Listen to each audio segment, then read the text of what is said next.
ये कहानी है एक छोटी सी लड़की की जिसके पिता को बेरहमी से मार दिया जाता है। तब वो बदला लेने के लिए निकलती है, लेकिन वो चाहती है कि उसका बदला यहाँ का सबसे खतरनाक आदमी पूरा करे। कहानी की शुरुआत में हम एक 14 साल की लड़की को देखते हैं जिसका नाम मैटी रॉस है। वो अभी ट्रेन से यर्नियल नाम के आदमी के साथ एक दूसरे शहर में आई हुई है। ट्रेन से उतरने के बाद वो सीधा मुर्दा कर जाती है, जहाँ पे हम एक लाश को देखते हैं जो कि मैटी के पिता की है। यर्नियल पूछता है कि कौन कौन से फॉर्मेलिटीज पूरे करने पड़ेंगे इस लाश को ले जाने के लिए। वहाँ का आदमी कहता है कि आपको सिर्फ ताबूत के पैसे देने पड़ेंगे। मैटी पैसे दे देती है और यर्नियल से कहती है कि वो लाश को लेकर उनके घर चले जाए। वो कुछ टाइम बाद घर वापस आएगी। वो सामने वाले आदमी से पूछती है क्या वो रात में यहाँ रुक सकती है। वो आदमी कहता है तुम यहाँ रुक सकती हो, लेकिन यहाँ पर 3 लाश और आने वाली हैं। अगर तुम्हें उन लाशों से कोई दिक्कत नहीं है तो तुम यहाँ रुक जाओ। मैटी कहती है तब मैं यहाँ आराम से रुक सकती हूँ, मुझे कोई दिक्कत नहीं है। अगली सुबह वो उस जगह पर जाती है जहाँ पर 3 लोगों को मारा जाने वाला है, क्योंकि इन्हें गवर्नमेंट से मारने के ऑर्डर मिले हैं, क्योंकि ये तीनों क्रिमिनल्स हैं। जैसे ही शेरिफ इशारा करता है इन तीनों को फांसी दे दी जाती है। शेरिफ के नीचे आते ही मैटी उसके पास जाती है और वो पूछती है कि मेरे पिता को किसने मारा। वो कहता है कि उसका नाम टॉम शाने है। मैटी कहती है कि जितनी जल्दी हो सके उसे सजा दिलवाओ आप। शेरिफ कहता है कि ये काम इतना आसान नहीं होगा। टॉम शाने बहुत ही खतरनाक आदमी है और टॉम ने हाल ही में एक सबसे बड़ा गैंग के साथ हाथ मिला लिया है। उन लोगों ने पोस्ट ऑफिस के सारे मेल्स लूट लिए हैं। मेरे जैसा शेरिफ भी उस आदमी को कभी नहीं पकड़ सकता। अब ये काम जाने वाला है यूएस मार्शल के पास, सिर्फ वही लोग उसे पकड़ सकते हैं। सारी बातों को सुन के मैटी निराश हो जाती है। वो समझ जाती है कि कोई कुछ नहीं करेगा और टॉम आराम से आजाद घूमेगा, ना कोई उसे पकड़ेगा और ना ही सजा मिलेगी। पर मैटी चाहती है कि जितनी जल्दी हो सके टॉम को सजा मिले, लेकिन टॉम को पकड़ने के लिए कोई उससे भी ज्यादा खतरनाक चाहिए। और वैसा सिर्फ एक ही आदमी है यहाँ, जिसका नाम है रूस्टर कॉकबर्न। वो भी एक मार्शल है। मैटी बिना टाइम वेस्ट किए सीधा रूस्टर के पास पहुँच जाती है ताकि वो टॉम को पकड़े और उसे मार दे। लेकिन इस टाइम रूस्टर नशे में धुत पड़ा होता है, इसीलिए वो मैटी से बात नहीं करता। तब मैटी वापस आकर मुर्दा घर में सो जाती है। रात भर उसे डर लगता है, लेकिन फिर भी वो बाहर नहीं आती। अगली सुबह मैटी एक ऑफिस में जाती है जहाँ से उसके पिता ने घोड़ा खरीदा था। वो उस आदमी से कहती है कि मुझे अपने पापा का घोड़ा बेचना है, वो एक बहुत ही सुंदर घोड़ा है। तब वो आदमी बताता है कि जब टॉम ने तुम्हारे पिता को मारा तब वो उनका घोड़ा भी ले गया और बदले में अपना घोड़ा छोड़ गया। ये सुनकर मैटी कहती है कि मतलब अभी भी मेरे पास एक घोड़ा है और वो भी अच्छा ही होगा, तो उस घोड़े के कितने पैसे मिलेंगे मुझे। काउंट करने के बाद वो आदमी कहता है कि इसके $32 मिलेंगे, पर मैं ये घोड़ा नहीं खरीद सकता। तब मैटी गुस्सा हो जाती है और कहती है कि मुझे अच्छी तरह पता है कि आप मेरे साथ गेम खेल रहे हो और आप फ्री में ये घोड़ा रखना चाहते हो, लेकिन मैं ऐसा नहीं होने दूंगी। अगर आप मुझे कमजोर समझ रहे हैं तो ये आपकी सबसे बड़ी गलती है। मैं कानून का सहारा लूंगी और आपके खिलाफ कार्रवाई कराऊंगी और जितने पैसे घोड़े के मिलने चाहिए उससे भी ज्यादा पैसे मिलेंगे। ये सब सुन के वो आदमी मान जाता है और सारे पैसे दे देता है। मैटी पैसे लेकर सीधा उस जगह पर जाती है जहाँ उसके पिता रहते थे, क्योंकि अब वो लाशों के साथ और नहीं रह सकती। मैटी जाकर उस औरत को अपने पिता के बारे में बताती है, इसीलिए वो औरत मैटी को रखने के लिए तैयार हो जाती है। लेकिन पहले उसके पिता की सारी चीजें मैटी के हवाले कर देती है। उन्हें देखकर मैटी भावुक हो जाती है और अगले दिन मैटी रूस्टर से मिलने वापस जाती है। तब उसे पता लगता है कि कोर्ट में रूस्टर के ऊपर केस चल रहा है। अंदर जाकर वो सुनने लगती है कि क्या बात चल रही है। तब उसे पता चलता है कि रूस्टर ने बेरहमी से 23 लोगों को मारा है। वो मार्शल है, लेकिन वो सिर्फ वांटेड क्रिमिनल्स को ही मारता है। रूस्टर के मुताबिक वो सब लोग गलत थे जो लोगों को परेशान करते थे। इससे हमें पता चलता है कि रूस्टर कितना खतरनाक है और वो कानून की भी नहीं सुनता। जो करना है वो करके ही रहता है। केस चलता है मगर फिर भी उसके चेहरे पर एक भी शिकन नहीं होती। बाहर आकर मैटी उससे बताती है कि मेरे पिता को टॉम ने मारा है और वो आज भी आजाद सांसें ले रहा है। मैं चाहती हूँ कि आप उसे पकड़ो और मार दो, बदले में मैं आपको $50 का इनाम दूंगी। रोस्टर तुरंत कहता है देखो बच्चे, घर जाओ और अपनी पढ़ाई करो।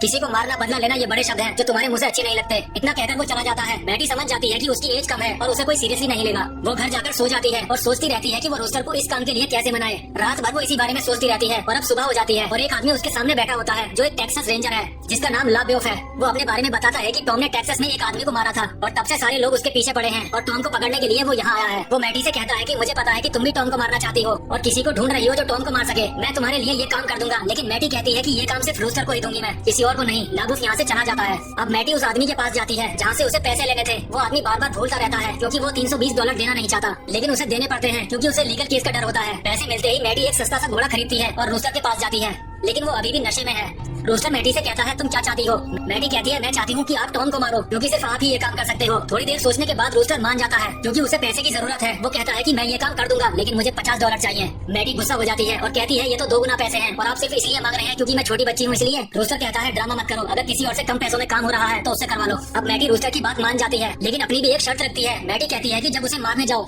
तब मुझे भी आपके साथ चलना है। रूस्टर कहता है कि ये नहीं हो सकता, जहाँ टॉम है वहाँ बहुत ही खतरनाक लोग हैं और गैंग के साथ हैं। मैं नहीं चाहता तुम्हें इस खतरे में डालूं। मेरा फोकस सिर्फ उसे मारने पर होना चाहिए, ना कि तुम्हें बचाने पर। तुम जाना क्यों चाहती हो इतनी खतरनाक जगह। मैटी कहती है उस आदमी ने मेरे पिता को मारा और सोचता है कि वो आराम से आजाद घूमेगा, मगर उसे नहीं पता कि जिसके पिता को उसने मारा उसकी बेटी उसे जिंदा नहीं छोड़ेगी। जब टॉम मरेगा तब मैं उसकी आंखों में देखूंगी और बोलूंगी कि मैं उस आदमी की बेटी हूँ जिसे तुमने मारा। ये सुनकर रूस्टर मान जाता है। मैटी घर जाती है और अपने पिता का सारा सामान निकालती है, गन और कोट अपने पास रखती है और अपनी मॉम को लेटर लिखती है कि वो टॉम के फिगर को ढूंढने जा रही है मार्शल के साथ। लेटर भेजने के बाद वो रूस्टर के पास पहुंचती है, पर रूस्टर जा चुका होता है। लेकिन वो एक लेटर छोड़ के गया होता है जिसमें लिखा होता है कि वादे के मुताबिक मैं टॉम को मारने जा रहा हूँ, मगर तुम साथ नहीं आ सकती। लेटर के पीछे एक टिकट होता है घर जाने के लिए। मैटी निराश हो जाती है और रूस्टर का पीछा करने लगती है।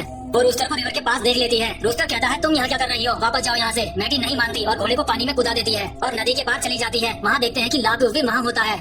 रूस्टर कहता है ये लड़की बहुत जिद्दी है, इसे पनिशमेंट दो। लाबूफ मैटी को मारने लगता है लेकिन मैटी नहीं रुकती और कहती है कि जो करना है करो, लेकिन मैं पीछा नहीं छोड़ूंगी। रूस्टर पिघल जाता है और कहता है कि रहने दो, मत मारो, अभी हमारे साथ ही चलेगी। अब जाते समय रात हो जाती है और रात को तीनों कैंप लगाते हैं। सुबह मैटी रूस्टर से पूछती है कि लाबूफ यहाँ क्या कर रहा है। रूस्टर कहता है कि हम टॉम को पकड़ के टेक्सास ले जाएंगे, जहाँ उसके सर पे इनाम लगा है, उस पर केस चलेगा और इनाम की रकम हम दोनों को मिलेगी। मैटी कहती है कि ये तो बिल्कुल गलत है, मैं $50 इसीलिए तो दे रही हूँ कि टॉम को पता चले कि उसे सजा मिल रही है क्योंकि उसने मेरे पिता को मारा है। अगर उसे टेक्सास ले जाओगे तो केस लंबा चलेगा और उसे लगेगा कि उसे टेक्सास के क्राइम की सजा मिल रही है, जबकि उसे मरना चाहिए क्योंकि उसने मेरे पिता को मारा है। तभी लाबूफ आता है और उसकी रूस्टर से लड़ाई हो जाती है। अब लाबूफ गुस्से में चला जाता है। रूस्टर और मैटी दोनों आगे बढ़ते हैं। रूस्टर के मुताबिक टॉम यही है, लेकिन पता चलता है कि वो यहाँ से निकल गया। अब वहाँ दोनों को सोने का छोटा सा टुकड़ा मिलता है, पर वो दोनों खुश होते हैं कि वो सही रास्ते पर हैं। अब दोनों आगे बढ़ते हैं और उन्हें एक लाश लटकी हुई मिलती है। मैटी सोचती है कि ये लटका हुआ आदमी टॉम है। वो पेड़ पे चढ़ के लाश को गिरा देती है, लेकिन वो टॉम नहीं होता। तब एक आदमी आता है और कहता है कि मुझे इससे कोई मतलब नहीं, मुझे बस ये लाश चाहिए, और वो लाश को लेकर चला जाता है। थोड़ी देर बाद रूस्टर कहता है कि कोई हमारा पीछा कर रहा है। वो दोनों रुकते हैं तो उन्हें एक आदमी दिखाई देता है जिसके घोड़े पे वही लाश होती है। वो कहता है जो बंदा लाश ले जा रहा था उसे मैंने मार दिया, अब ये लाश मेरी है और मैं इसे वापस वहीं लटकाऊंगा।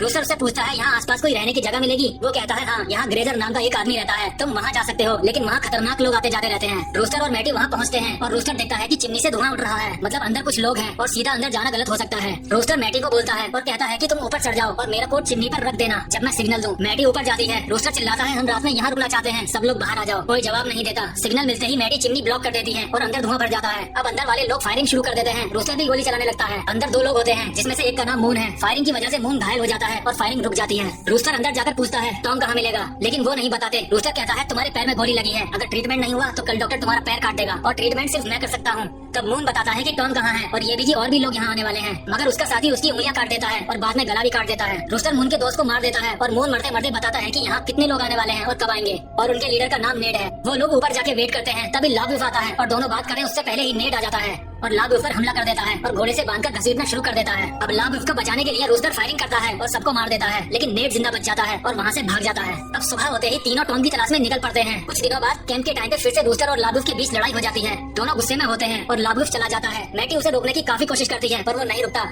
अब सुबह को मैटी नदी के किनारे जाती है और एक आदमी को देखती है जिसके चेहरे पर एक निशान होता है जो सबके मुताबिक सिर्फ टॉम के फेस पर है। टॉम धीरे धीरे मैटी के पास आता है और मैटी अपने पिता की गन से टॉम पर गोली चला देती है।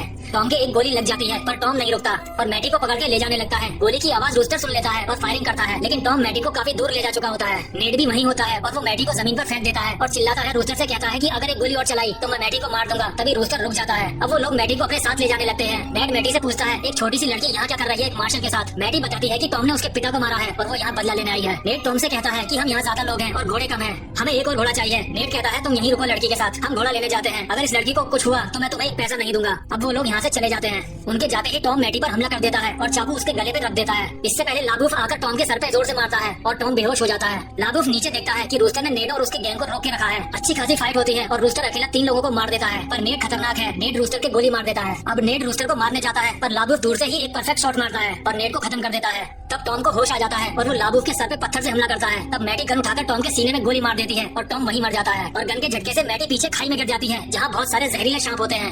खाई में एक सांप मैटी के हाथ में काट लेता है। अब रूस्टर नीचे कूदकर सारे सांपों को मार देता है और मैटी के हाथ से जहर चूसने लगता है, लेकिन जहर की वजह से मैटी की हालत काफी खराब होती जा रही है। अब रूस्टर उसे डॉक्टर की तरफ लेकर भागता है। अब आधे रास्ते में घोड़ा मर जाता है। फिर रूस्टर मैटी को लेकर अपने कंधे पर भागता है। रूस्टर मैटी को लेकर डॉक्टर के पास पहुंच जाता है और डॉक्टर कहता है कि जहर काफी फैल चुका है, इस लड़की का हाथ काटना पड़ेगा, और डॉक्टर मैटी का हाथ काट देता है और मैटी बच जाती है। अब समय बीतने लगता है। काफी सालों बाद मैटी बड़ी हो जाती है और रूस्टर का लेटर मिलता है उसे कि वो नेक्स्ट टाउन आ रहा है। मैटी नेक्स्ट टाउन पहुंचती है पर वहाँ पता चलता है कि 3 दिन पहले ही रूस्टर मर चुका था और लाश वैसे ही वहाँ पड़ी है। मैटी कहती है कि मैं उसकी लाश लेकर जाऊंगी और रूस्टर की लाश को ले जाकर अपने घर के पास दफन कर देती है और हमेशा वहाँ खड़ी रहती है। यहाँ हमें पता चलता है कि मैटी ने कभी शादी नहीं की और उसे नहीं पता कि लाबूफ कहाँ पर है, मगर उसे खुशी होती है कि उसने अपने पिता का बदला लिया और रूस्टर के साथ के सफर ने उसे काफी मजबूत बना दिया। इसी के साथ कहानी खत्म हो जाती है। अगर आपको वीडियो पसंद आए तो वीडियो को लाइक और चैनल को सब्सक्राइब जरूर करें, इससे मुझे और वीडियोस बनाने का मोटिवेशन मिलता है। Thanks a lot for watching a great video.